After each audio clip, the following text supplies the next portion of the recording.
নমস্কার বন্ধুরা, যে যেখান থেকে দেখছেন আমার ভিডিও, সবাইকে অনেক অনেক ভালোবাসা। চলে এলাম আজকে আবার নতুন আরেকটা রেসিপি নিয়ে। দেখতে থাকুন। প্রথমে আমি উনুনটা নিভিয়ে সবজিটা কেটে নেব। সবজিটা আছে বেগুন, আলু, পেঁয়াজ, কাঁচা লঙ্কা। এগুলো কেটে কাঁচা লঙ্কাটা চিরব। এবার আমি সোনাখরকি মাছ নিয়েছি। সোনাখরকি মাছের তরকারি বানাবো আজকে। মাছটা মশলা দিয়ে মাখিয়ে নেব।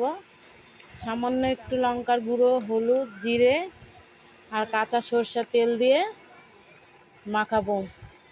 মাখিয়ে রেখে দিয়ে উনুনটা আমি জ্বেলে নেব।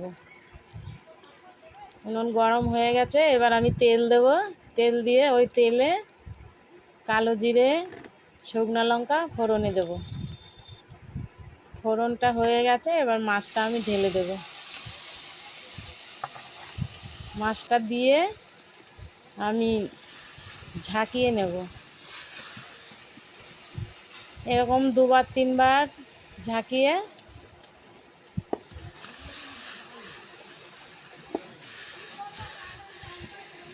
একটু ভাজা ভাজা হয়ে এলে